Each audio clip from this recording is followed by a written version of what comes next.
Iranian monarchists gathered in Vienna to hold protests over Iran nuclear deal talks, which have been entered the fourth round today over a United States return to the JCPOA, as differences over sanctions relief and the status of Tehran's nuclear program threaten to prolong discussions. The Iranian patriotic monarchists have gathered in front of the Grand Hotel Vienna, where closed-door nuclear talks with the Islamic Republic were taking place in Austria's capital. Stop negotiating with the Islamic terrorist regime is one of the clear messages the patriots are sending to the world. The monarchists, carrying the one and only Iranian lion and sun flag, call global powers to stop negotiating with the most terrorist Islamic regime ever. This week, a shocking story went viral on social networks by the Iranian social media users that the state-backed Arvan Cloud,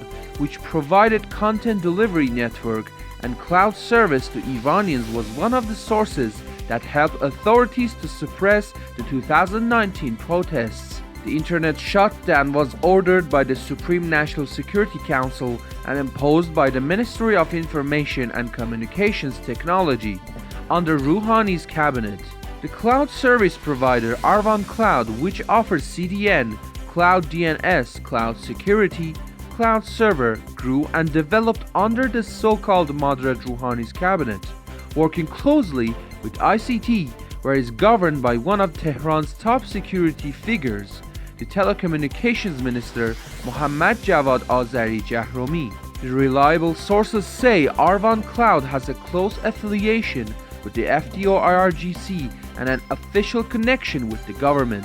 Rights groups say two brothers of executed Iranian wrestler Navid Afkari fear the same fate.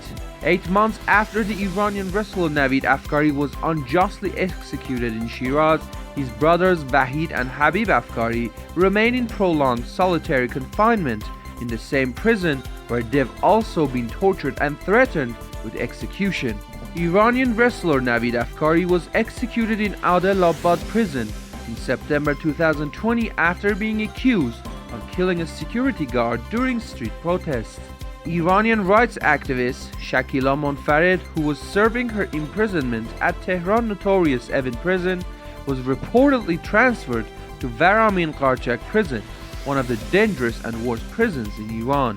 On the eve of International Workers' Day, Iranians across the country took to the streets, chanting, "We do not vote anymore because we've heard too many lies," and "They are lying that our enemy is America. Our enemy is right here." Iranian rights activist Arash Sadeghi was released on Sunday from Rajai Shahr prison in Karaj after nearly 6 years. Arash has endured repeated hunger strikes and denial of medical treatment. His wife, Goldrokh Irai, is still in jail. The Islamic Republic hostage-taker regime asked the UK to pay 400 million euros to free Nazanin Zaghari Ratcliffe, African zebra injured and died upon arrival in Iran. One of the 3 African zebras which a Dutch zoo has dedicated to Iran died after falling into a raceway.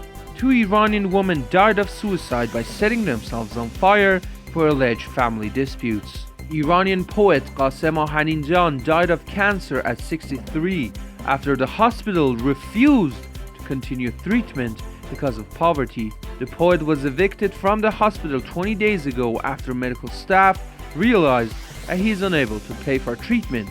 In Iran, under the rule of Ayatollahs, hospitals and medical centers refuse treatment if a patient was unable to pay for it. Poor and low-income people are not able to get the medical care they need if they are unable to pay for it.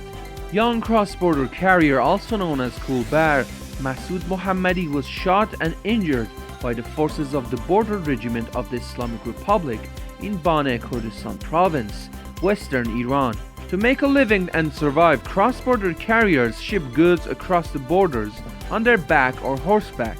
They face serious risk due to climate conditions, falling into rivers or valleys, landmines explosion, and gunfire by border guards or snipers, and this is the only way for their business purposes to provide needful for their families to be alive.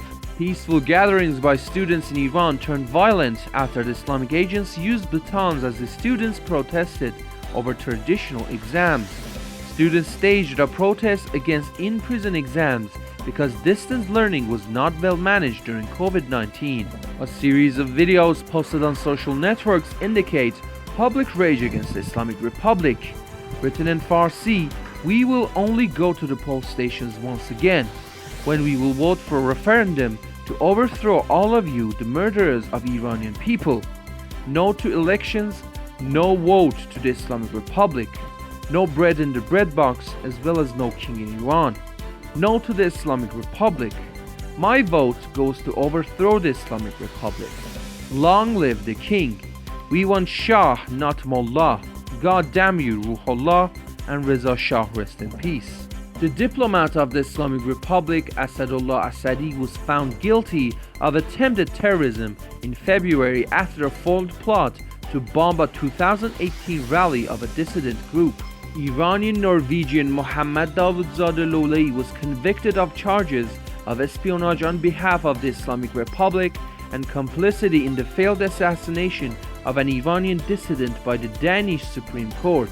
Iraqi Prime Minister Mustafa al-Kadhimi calls for taking down the banners containing the images of Khamenei and Khomeini after Iraqis went to the streets to protest over Tehran's role in their country.